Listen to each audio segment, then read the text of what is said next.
শেষ পর্যন্ত ইউক্রেনকে আসলে নিজেদের পুনর্গঠন কিংবা নিরাপত্তার কথা চিন্তা করে আমেরিকার চুক্তিতে সম্মত হতেই হলো। একটা যুদ্ধাহত দেশ, হাজার হাজার লোক মারা গেছে, ঘর বাড়ি নাই।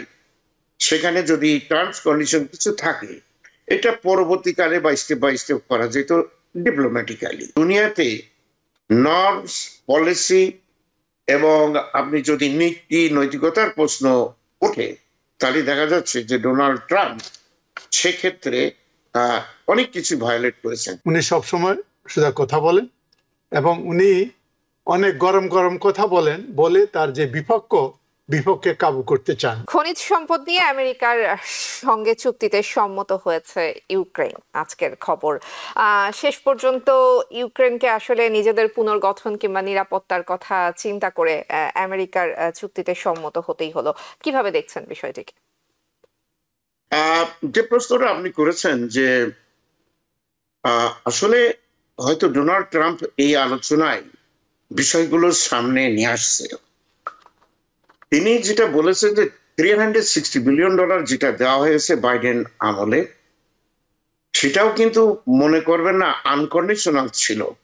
সেখানেও আপনার ইউক্রেনের পক্ষ থেকে আফটার দি ওয়ার এটা কিছু এর বিনিময় দেওয়ার অবশ্যই কন্ডিশন ছিল, 1 নম্বর।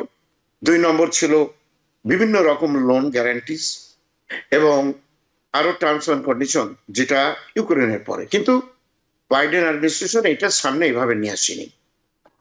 তো তারপরে যে অস্ত্রপাতি দেওয়া হয়েছিল ইউক্রেনকে, সেটা কিন্তু ম্যানুফ্যাকচার ইন ইউএসএ। সুতরাং 360 বিলিয়ন যে টাকাটা দেওয়ার কথা বলা হয়, ওটা ওইভাবে চাইনি, ওগুলো এখানেই খরচ হয়েছে কিন্তু যুক্তরাষ্ট্রে। এখন $500 বিলিয়ন চেয়ে বসছে। অত্যন্ত ডিপ্লোম্যাটিক জগতে এটাকে একটা বলা যায় যে নেকেডলি এটা চেয়ে বসছে। একটা যুদ্ধাহত দেশ, হাজার হাজার লোক মারা গেছে, ঘর বাড়ি নাই। সেখানে যদি টার্মস কন্ডিশন কিছু থাকে, এটা পরবর্তীকালে বা স্টেপ বাই স্টেপ করা যেত ডিপ্লোম্যাটিক্যালি। কিন্তু বেচারা এই যে বলে যেটা যে আমি ডিল মেকার, এইভাবে ডিল যদি মেকার হয় তাহলে এই দেশটার জন্য অত্যন্ত দুঃখজনক, যেটা ইউরোপ বিরোধিতা করেছে। সুতরাং বাধ্য হয়ে বিপদে পড়ে, মোটামুটি ইউক্রেন তো গরিব দেশ, আমাদের থেকে জিডিপি সাইজও তাদের অনেক বাংলাদেশের চেয়ে, তো হয়তো বা কিছু একটা সইটার করতে হবে।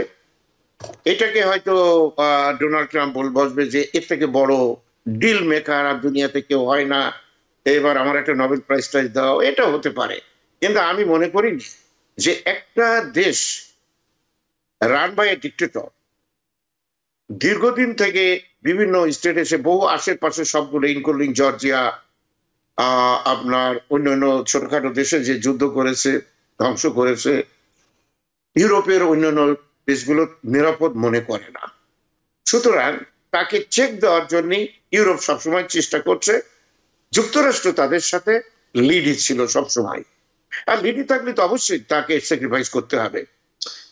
এখন যেটা হচ্ছে, ইউরোপকে মোটামুটি মার্জিনালাইজ করে বা বাদ দিয়ে ডোনাল্ড ট্রাম্প সে তার মতো কাজই শুধু করছে না, আপনি দেখেন ইউনাইটেড নেশন সহ সব জায়গায় পুতিনের পক্ষে, হুইচ ইজ ভেরি আনইউজুয়াল, সেই দেশের পক্ষে সে তার ভোট দিচ্ছে। এইগুলো খুবই অ্যালার্মিং।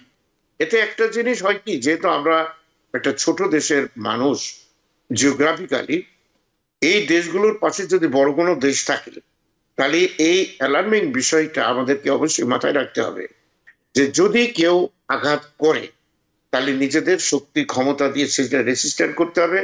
কারণ দুনিয়াতে নর্মস, পলিসি এবং আপনি যদি নীতি নৈতিকতার প্রশ্ন ওঠে, তাহলে দেখা যাচ্ছে যে ডোনাল্ড ট্রাম্প সেক্ষেত্রে অনেক কিছু ভায়োলেট করেছেন। Thank you.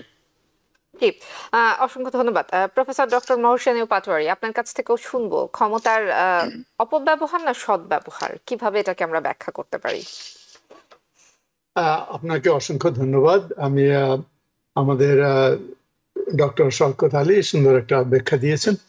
তো আমি প্রেসিডেন্ট ট্রাম্পকে এইভাবে দেখতে চাই। প্রেসিডেন্ট ট্রাম্প উনি তো একজন ব্যবসায়ী, ওনাকে আমরা বলি ট্রানজ্যাকশনাল প্রেসিডেন্ট। ডিপ্লোম্যাটিক উনি কোনো সময় ছিলেন না। উনি সবসময় সোজা কথা বলেন এবং উনি অনেক গরম গরম কথা বলেন, বলে তার যে বিপক্ষে কাবু করতে চান। এটা তার স্বভাব ছিল অনেক দিন থেকে, সেটাকেই সে ব্যবহার করেছে। এক। 2 নম্বর হলো ইউক্রেন সম্পদের জন্য বিরাট সম্পদ, এগ্রিকালচার ছাড়াও অনেকগুলো সম্পদ আমি বলবো। এটা ভূ রাজনীতির এবং ভূ অর্থনীতির একটা হটস্পট এখন।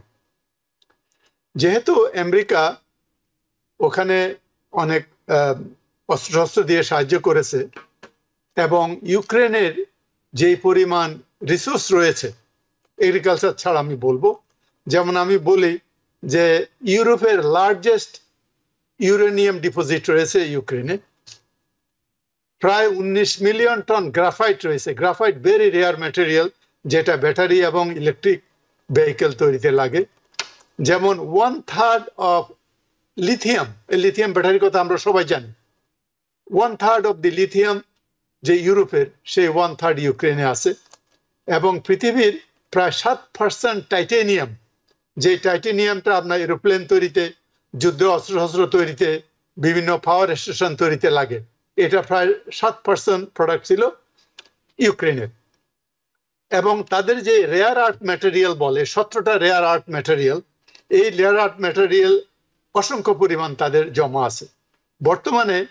এবং পৃথিবীতে যে আপনার চায়নার উপরে নির্ভরশীলতা রেয়ার আর্থের জন্য অনেক বেশি, প্রায় 70% তারা কন্ট্রোল করে। তখন আমেরিকা জিও ইকোনমিক্যালি আমেরিকা চায়নার উপরে সম্পূর্ণভাবে নির্ভরশীল হতে চায় না। সুতরাং তাদের অল্টারনেট একটা পথ খুঁজতে, সেই পথের জন্যই তারা এটা ওখানে যাচ্ছে।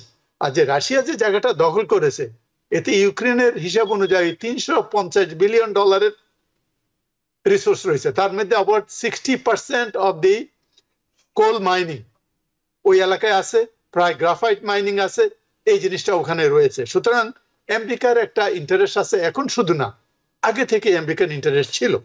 এখন ডোনাল্ড ট্রাম্প জিনিসগুলো, ডক্টর শওকত আলী যেটা বললেন, হয়তো আগে থেকে এরা করে আসছে, কিছু নেগোসিয়েট করে আসছে, কিন্তু এটা সামনাসামনি প্রেসিডেন্ট ট্রাম্প যেভাবে বলতেছে এইভাবে হয়তো বলে নাই। তো এখন জিনিসটা হলো কি, সব দেশই চায় তার যেই আর্থের মধ্যে যেসব সম্পদগুলো আছে সেটা এক্সপ্লোর করুক, এটা সবার ইন্টারেস্ট। এবং এই যে আপনার যে আমেরিকার সাথে যেই চুক্তিটা হচ্ছে, ইউক্রেনের অফিসিয়ালদের অনুযায়ী এই চুক্তি ইউক্রেনকে অনেক হেল্প করবে। যেমন ওখানে আমেরিকান যে মাইনাররা যাবে, ওখানে মাইনিং টেকনোলজি যাবে, মাইনিং টেকনোলজি গেলে অনেক ইনভেস্টমেন্ট যাবে, ওখানে অনেক লোকের চাকরি হবে, অনেক রেভিনিউ বাড়বে, এতে ইউক্রেন উপকৃত হবে।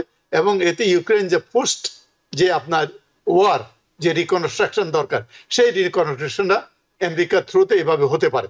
এবং এটা যেটা বলছে যে শুধু একটা জিনিসেই প্রেসিডেন্ট ট্রাম্প এর মধ্যে রাজি হয় নাই, সেটা হলো তাদেরকে নিরাপত্তা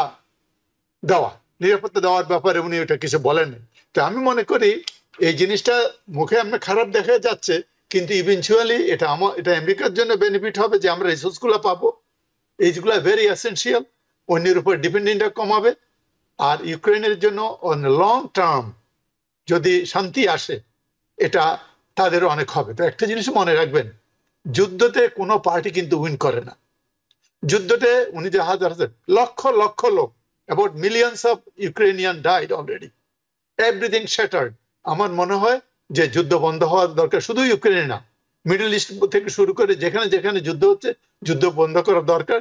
তবে এই ব্যাপারে যে প্রেসিডেন্ট ট্রাম্পের যেই ইয়েটা নিয়েছেন, যে উদ্যোগটা নিয়েছে, সেই উদ্যোগটা খারাপ না। তবে এখন আমরা তো আমাদের আগে থেকে আমরা জানি রাশিয়া এবং আমেরিকা আমরা দুই মেরুতে ছিলাম কোল্ড ওয়ার থেকে, রাইট? এই জিনিসটা এখন সেটা না হয়ে এখন রাশিয়ার সাথে আমাদের ইউনাইটেড নেশনসে আপনি যদি দেখেন, রাশিয়ার সাথে আমাদের আমেরিকার অনেকগুলো জিনিসে, যেমন রাশিয়া ইউক্রেনকে বাদ দিয়ে সৌদি আরব আমরা বসছি, এই জিনিসগুলো অড মনে হইতেছে, যেহেতু এটা ট্রেডিশনাল যে ট্রেডিশনাল রুলের বাইরে আমরা চলে যাচ্ছি আর কি, প্রেসিডেন্ট ট্রাম্প। এই জন্য জিনিসটা একটু খারাপ লাগছে, কিন্তু আমি এটাকে এইভাবে দেখছি আর কি, যে eventually both party will be the winner. I hope peace prevail in Ukraine and যুদ্ধগুলা সব বন্ধ হোক, এটা সবার জন্য আমি ভালো মনে করি। নিউ ইয়র্ক থেকে সম্প্রচারিত TVN 24 টেলিভিশন বিশ্বজুড়ে বাঙালির কণ্ঠস্বর।